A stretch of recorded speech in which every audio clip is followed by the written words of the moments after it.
إنا أرسلنا في ليلة مباركة إنا كنا منذرين إلى آخر الكلام.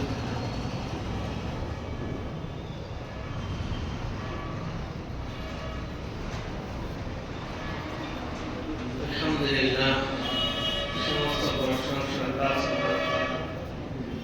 আল্লাহ যুল জালাল ওয়াল ইকরাম আমাদেরকে আজকে যে সুযোগ দিয়েছেন, আজ 15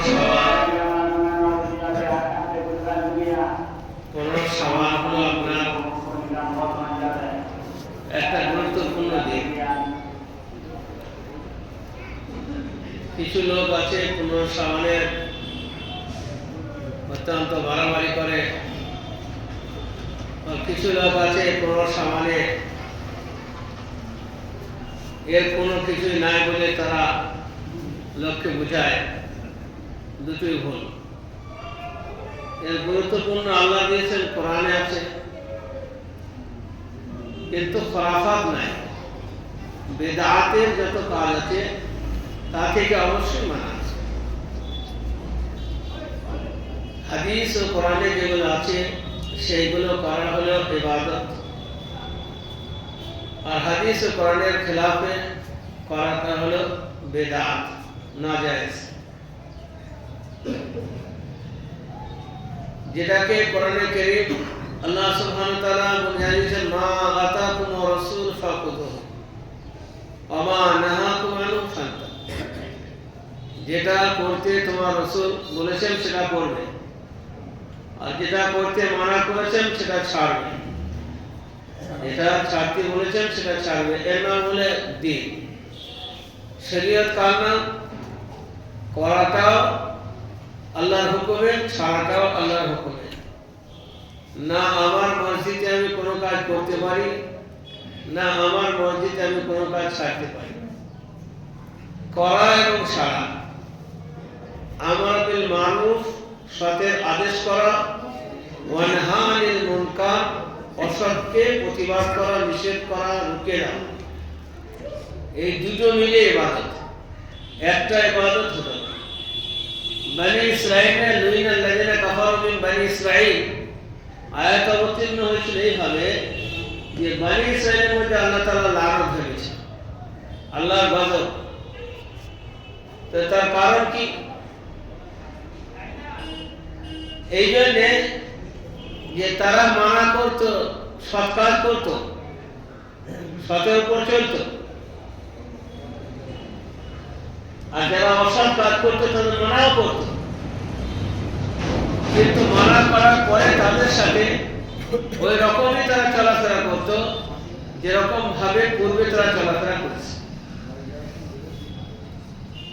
সতের আদেশ করতো, কিন্তু তারা অসৎ পথে চললেও তাদের সঙ্গে সঙ্গত মিশত, ওঠা বসা, চলাফেরা, খাওয়া দাওয়া। শরীয়তে এই সঙ্গ দেওয়াটাকে আমরা যেটাকে খুব হিকমত মনে করি, বুদ্ধি মনে করি, এটা শরীয়ত সবচেয়ে খারাপ বলে মনে করছে। একটা মৌলানা সাহেব মানুষ, একটা মুফতি সাহেব মানুষ, একটা দিনদার পরেশগার মানুষ যদি তার দিনদার থাকার সত্ত্বেও একটা অসংগত মানুষের সঙ্গে চলাফেরা করে, তাকে দিনের দিকে আনার জন্য সেটাও ঠিক আছে, কিন্তু সেটা মানে সে যদি তাই করতে পারে, তার সাথে যদি সেরকম চলে, বাস্তবিক হলে তার সাথে চলাফেরা, খাওয়া দাওয়া সব বন্ধ হতে হবে। কারণ হলো এটা যে ওই ব্যক্তি যে আল্লাহর জন্য দুশমনি করে, আল হুব্বু ফিল্লাহ ওয়াল বুগযু ফিল্লাহ, কারোর সাথে দুশমনি করে তা আল্লাহর জন্য, আর কারোর জন্য দোস্ত করে তা আল্লাহর জন্য, কারোর জন্য দুশমনি করে তা আল্লাহর জন্য, নিজের খায়েশের জন্য না। আর দুনিয়ার বিষয়ে কোনো ঝগড়াঝাটি হলে সেগুলো অত গুরুত্ব না দেয়া, গুরুত্ব দেয়া যে লোকসানটা বড় লোকসান, সেটাকে লোকসানটা জানা, যে বড় লোকসান, বড় ক্ষতি কোনটা। ছোট ছোট ক্ষতি, দুনিয়ার যত ক্ষতি আছে এটা ছোট ছোট ক্ষতি। এটা কোনো টেনশনের আর এটা কোনো বড় জিনিস নয়। আসল ক্ষতি হলো আখিরাতের ক্ষতি, আসল লাভ হলো আখিরাতের লাভ, আসল পুঁজি হলো আখিরাতের পুঁজি, আখিরাত আসল সম্মান, আখিরাতের সম্মান। যেটা আসলকে আসল আর নকলকে নকল, দুনিয়ার বিষয়ে যেমন আমরা বুঝি ভালো মন্দ, সেরকম আখিরাতের ক্ষেত্রে আমাদের বোঝা সবারই প্রয়োজন। প্রত্যেক রাতে আমরা শুই, প্রত্যেক রাতে আমরা ঘুমাই, কিন্তু আল্লাহ তাবারক ওয়া তাআলা একটা রাত নির্ধারিত করেছেন যে 15 শাবানের রাতে ভাগ্য আল্লাহ তাআলা দোয়ার মাধ্যমে পরিবর্তন করে দেন। ভাগ্য যেরকম দু রকম ভাগ্য, একটা ভাগ্য হচ্ছে তাকদীরে মুগলাক, তাকদীরে মুআল্লাক।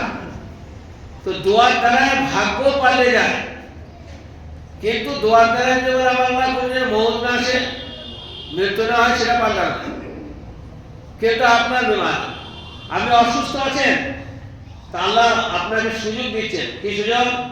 আজকে রাতটা মুসলমানদের জন্য তো আর দোয়া মকবুল ইবাদত, দোয়ার মধ্যে যে বিশাল বড় তাসির আছে আর অরাজকতা সৃষ্টি করতে পারে মুসলমান, সেটা দোয়ার মধ্যে আছে, সেটা কিন্তু সবসময় পাবেন। কিন্তু বিশেষ অফার হলো রমজান মাসের দিন। ভাই ওখানে ওখানে বলছেন আগে বসুন না, যারা আগে আসছেন আগে বসুন, পিছনে পিছনে বসুন, আগে সব বেশি হয়, আর এটা তরিকার খেলা, আগে আসুন আগে বসুন। তো আল্লাহ তাবারক ওয়া তাআলা যে সমস্ত মুসলমানদেরকে সুযোগ দিয়েছেন, আজকের সুযোগটা কি সবসময় তো পাওয়া যাবে না। যে রাত চলে গেল, আপনি যদি মনে করেন যে ওই রাতটা আমি ফের ঘুরে পাই, তো এই রাতে এখন পাওয়া তো দূরের কথা, এবছর যদি আপনার মৃত্যু লেখা হয়ে থাকে, ওই 15 শাবানের আগে মৃত্যু বলে ঘোষণা আপনারা করে দেওয়া থাকে, লিস্টে যদি ধরে দেওয়া থাকে, তা আগামীতে যে রাতটা আসছে আপনি আর পাবেন না। তার মানে রাত আমার হাতেই চলে গেল। এ রাতের কি ফজিলত ছিল, এ রাতের ফায়দা কি ছিল? রাতের ফায়দা হালমিন মুস্তাগফিরিন, এই রাতটা আমি দিয়েছি আমি আল্লাহ, আমি আরশের মালিক, ফরশের মালিক, জমিনের মালিক, কিন্তু আমি অর্থাৎ আমার রহমত আসমানের দুনিয়া, সপ্তম আসমানে, এই দুনিয়ার যে কাছাকাছি আসমান, এই আসমানে এসে আমি মাগরিবের পর থেকে ফজর পর্যন্ত আমি এলান করাই, আমি নিদা করি, মুনাদা করি, আমি ক্যানভাস করি, কি করি? হালমিন মুস্তাগফিরিন, কেউ কি আছে যে জীবনে গোনা করে জীবনটা তার নষ্ট করে ফেলেছে এবং সে আশা হারিয়ে ফেলেছে যে আমার দ্বারা কি হবে, আমি তো গুনাহগার, আমার সব শেষ। যদি এরকম গুনাহগার হয় তাহলে সে যেন একবার হবে লা তাকনাতু মির রাহমাতিল্লাহ, লা তাকনাতু মির রাহমাতিল্লাহ, ইন্নাল্লাহা ইয়াগফিরু যুনুবা জামিআ, সমস্ত গুনাহকে সেকেন্ডের মধ্যে ভ্যানিশ করার ক্ষমতা আমি রাখি। সারা দুনিয়ার যদি গুনাহ একটা মানুষ করে থাকে, আজ পর্যন্ত দুনিয়ায় যত গুনাহ হয়েছে, যদি একটা মানুষ করে থাকে, আর সেই গুনাহগার যদি আল্লাহর কাছে আজকে রাতে হাত তোলে যে আল্লাহ গো, আমি বড় অপরাধী, আর আজ কি শুনেছি নাকি আপনার রহমত বৃষ্টির ন্যায় ঝরে, আমি গুনাহগার, আপনি আমাকে মাফ করে দেন, তো এ বলবে কি? তার আগে আল্লাহ বলছেন, কিন্তু অন্য রাতে আল্লাহ বলবেন হালমিন মুস্তাগফিরিন। আজকে রাতে কেউ আছো কি যে তোমরা আমার কাছে তোমাদের জীবনে যত রকমের অপরাধ করেছো আর যত করেছো আজকে মাফ চাইবে, আর আমি সেটা মাফ চাওয়ার করে দেওয়ার জন্য এসেছি? আছে কেউ? তা একবার তো নয়, এটা ফজর পর্যন্ত এলান। ঠিক এইভাবে এলান হয় যে অসুস্থ ডাক্তার বাড়ি গিয়ে পয়সা খরচা করা হয়, সার্জারি করা হয়, কত রকমের কত জায়গায় কত অসুখের জন্য কত কষ্ট ভোগ করতে হয়। আল্লাহ তাআলা নিজেই বলছেন যে কেউ আছে কি হালমিন মুস্তাগফির, কেউ শেফা চাইনেওয়ালা আছে নাকি যে আমাকে সুস্থ করে দিন, রোগের সঙ্গে জর্জরিত হয়ে গেছি, এসো আমি শেফা দেব। হালমিন মুস্তাগফির, কেউ আছো কি যার রুজির অনটন অভাব, সংসার চালানো যায় না, সন্তান নাফরমান, কথা শোনে না, আমার বাড়ির কেউ আমাকে দেখতে পারে না, আমি অসহায়, আমার কোনো কিছু সিস্টেমেটিকই নাই, সমস্ত রকমের অসুবিধা, অভিযোগ তার কাছে করার আগে সে অভিযোগ তুলে তুলে নিজে বর্ণনা করেন যে রাত গেল। কারণ আল্লাহ সুবহানাহু ওয়া তাআলা বলেন, সৃষ্টিটা আমি করেছি আর স্রষ্টা আমি, সবাইকে দেখা ক্ষমতা আমি রাখি, আর সবাই যদি আমাকে সমপরিমাণে চায় তা আমি দিতেও পারি, দেওয়ার ক্ষমতা রাখি, আমার কিছু যায় না। তুমি চাইলে আমি দেব, আর তোমাকে চাওয়ার জন্য আমি উদ্বুদ্ধ করছি আজকে রাতে। এই জন্যে এই রাতে আল্লাহ তাবারক ওয়া তাআলা বলেন, ইন্না আনজালনা ফি লাইলাতিন মুবারাকা,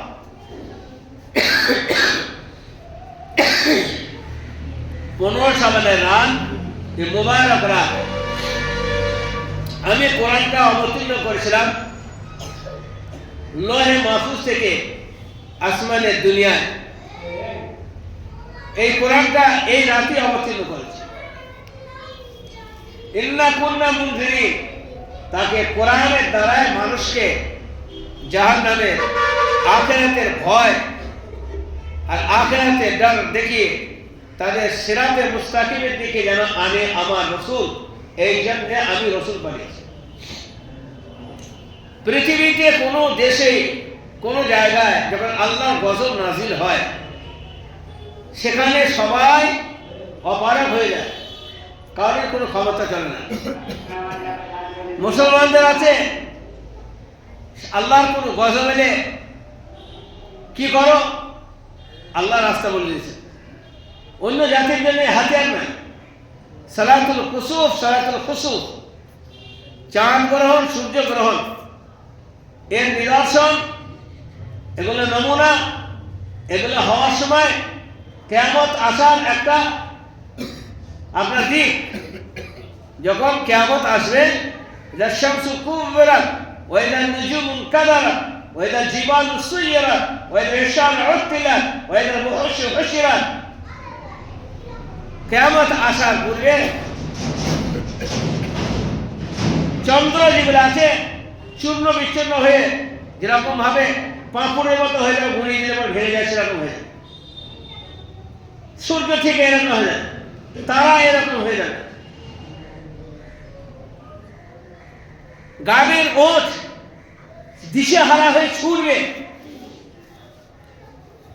তো সেই অবকাশে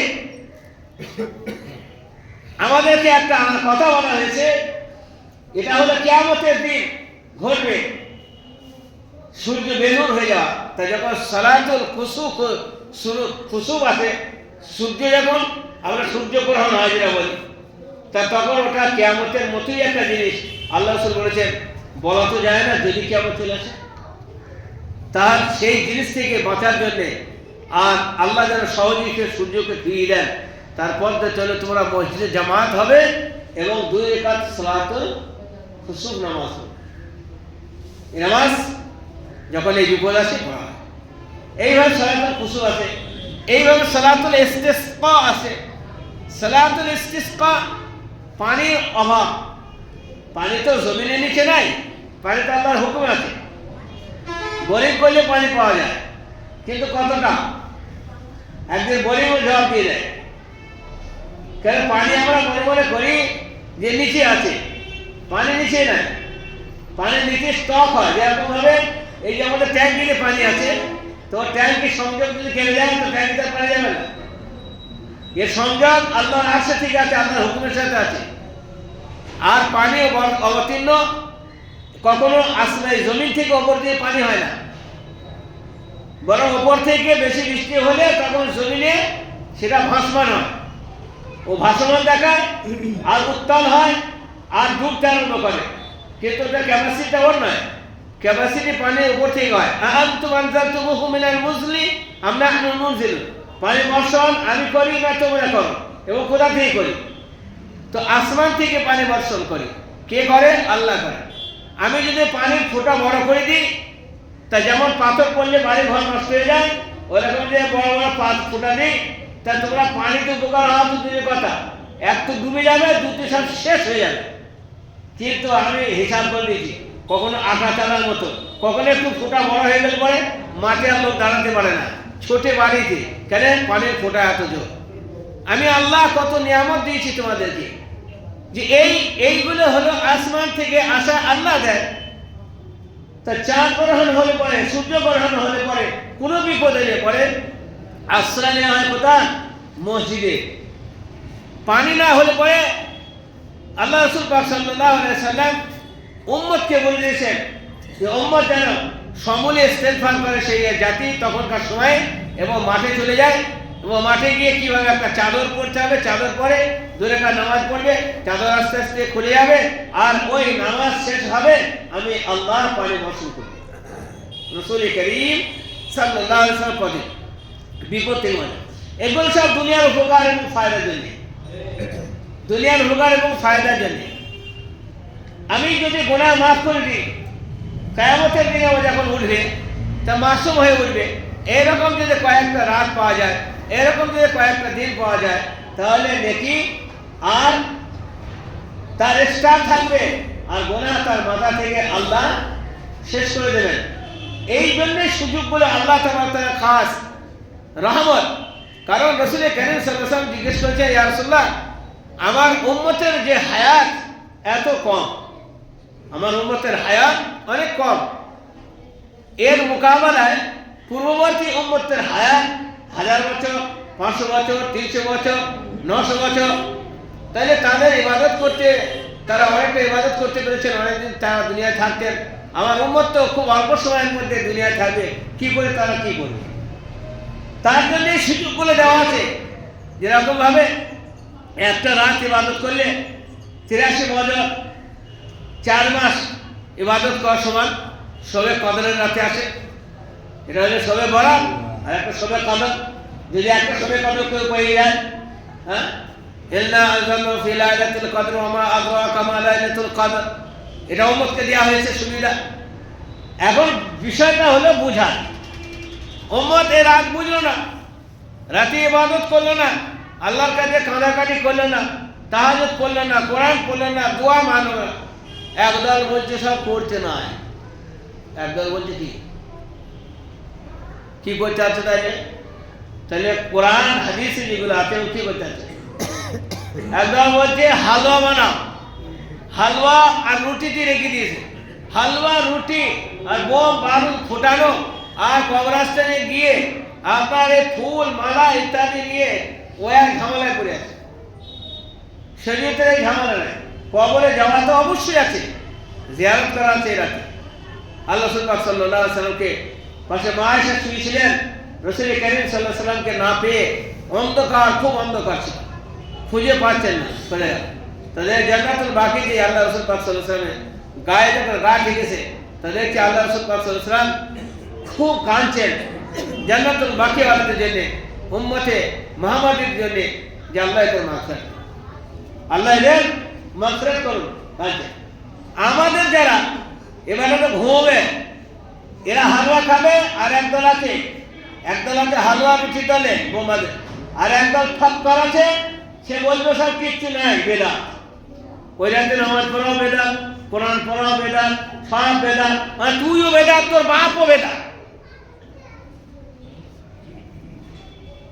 বলতে বলতে ও মা, সেখানে প্রথমে বলছি না শরীরে বাড়াবাড়ি না ছাড়া যায়, যেটা করার সেইটা করা। আজকের রাতে ইবাদত আছে, আপনি ফরজ নাই, ইবাদতে ফরজ নাই, নফল ইবাদত। আর নফল ইবাদতে কি হয়? কিছু পুঁজি জমানো যায়। ফরজ তাহলে হুকুম, সে তো করতেই হয়, সে না করলে তো মার হবে, কিন্তু জমবে করতে। অতিরিক্ত পরিশ্রম না করলে পরে জমে না।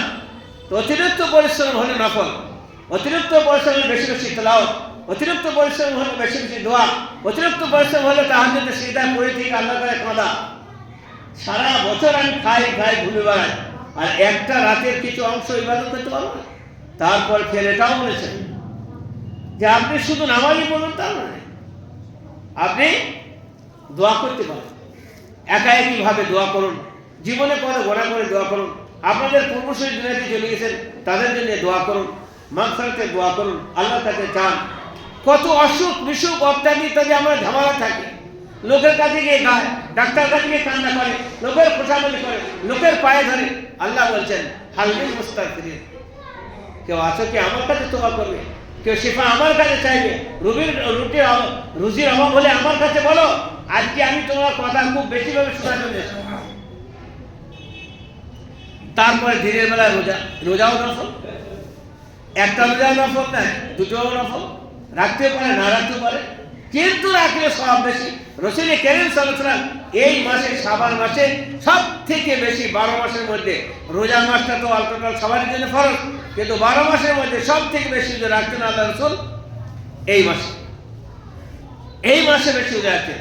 এবং বলতে হাসু হেলাল শাবান, শাবান মাসটা ইহতিমাম করো, চন্দ্র দেখার থেকে নিয়ে সেই মাসে রোজা রাখার থেকে নিয়ে এবার এখানে স্বতঃস্ফূর্তি তৈরি হও যে রোজার জন্য তোমরা তার আগে থেকে তৈরি, চাঁদ দেখা থেকে নিয়ে রোজা রাখা থেকে নিয়ে তার থেকে স্বতঃস্ফূর্তি তৈরি থাকবে যে রমজান মাস আসছে, তোমাদের একটা বিশাল বড় খুশির জিনিস। রমজান, মাহে রমজান, পবিত্র রমজান মাসে আল্লাহ তাবারক তাআলার বিশাল বিশাল অফার আছে। তার আগে থেকে রমজান মাসে যেমন বিয়ের ডেটের আগে মানুষ যেমন বিয়ে হওয়ার আগে তৈরি হয় জিনিস কেনা, তারপরে তার যাবতীয় প্রয়োজনীয় মেটাবার জন্য বাজার ঘাট করা 1 মাস ধরে, বলে ঠিক রমজান মাসের আগে শাবান মাসে সেইভাবে তৈরি করো।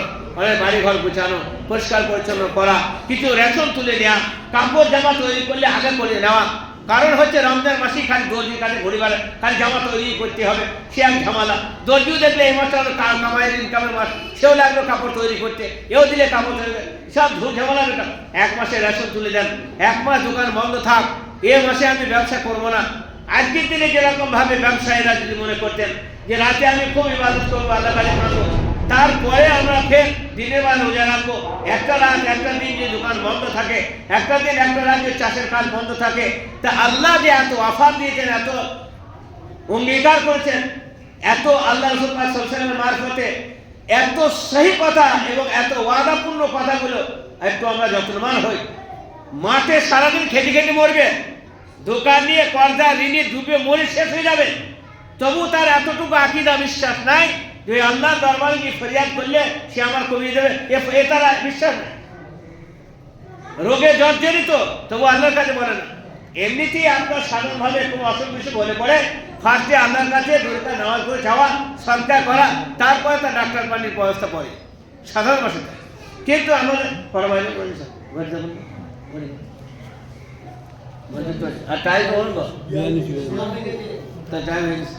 তো আল্লাহ তাআলা আমাদের সকলকে বুঝার তৌফিক দান করুন। কারণ হচ্ছে ভাই অফারগুলো ছাড়বেন না। এই যে এখন এই মাসে যে রোজা রাখা, যারা পারবেন রোজা রাখবেন, যারা পারবেন রোজা রাখবেন, বড় সওয়াবের মাস। যারা পারবেন বেশি বেশি দোয়া করবেন, ইস্তেগফার করবেন। আজকে অনেকে রোজা আছেন, তবে রোজা যদি রাখেন একটাও রাখতে পারেন, দুটোও রাখতে পারেন, আবার নাও রাখতে পারেন, কিন্তু রাখলে বড় সওয়াব আছে। আর না রাখলে বললি তো না রাখলে গেলে তো নফল হতে পারবো, আর রাখতে বললি একবার হ্যাঁ রাখতে বলছে, হ্যাঁ ওটা নফল জিনিসকে রাখতে বলছে, নফল জিনিসকে রাখতে বলা করবো। হ্যাঁ একদল আছে হ্যাঁ রাখতে বলেছে, আর একদল আছে হ্যাঁ হালুয়া কি ঘুরি বেড়া, আর নামাজ পড়ার কথা বললে পড়ার পরে জান চলে যায়। হ্যাঁ খাঁটি সাঁটাই করার দরকার, বুঝলেন? হালুয়া খাচ্ছে আর ঘুরি বেড়াচ্ছে। একদল আছে বলছে করতেই নাই, নামাজ পড়তে বলে কষ্ট হচ্ছে বেটা। আর আল্লাহ রাসূল কি তোর রোজ খেপা ছিলেন? নাউযুবিল্লাহ। তিনি করলেন, তিনি বললেন, তার কথা উপেক্ষা করার কোনো রাস্তা নেই। সেই জন্যে ইবাদত করার দিকে চেষ্টা করুন। খাঁটি নফল বলে না ছেড়ে দিচ্ছি, হালকা বলে ওটা নফল জিনিস, না করলেও হয়। হ্যাঁ ও নফল না করলেও হয়, আর বিরিয়ানি না খেলেও হয়, কাবাব না খেলেও হয়, কোফতা না খেলেও হয়, সব খেতে হয়। আর নফল না করলেও হয়, নফল তো। আর ওগুলো ফরজ, কাবাব খাওয়া ফরজ, বিরিয়ানি খাওয়া ফরজ, ভালো কাপড় পরা ফরজ, ওগুলো খাওয়া চলবে। 10 বার চা খাওয়া ফরজ, 10 মিনিট পান খাওয়া ফরজ, ওগুলো সমান চালাচ্ছে। আর নফল ওটা নফল বলছে, ওটা বেশি ইয়ে নেই, না করলে হয়। রোজা রেখেছেন না, ওটা নফল। রোজা রেখেছেন না, ওটা নফল। কাবাব খেয়েছেন, হ্যাঁ ওটা ফরজ। আল্লাহ বুঝা তৌফিক দান করুন।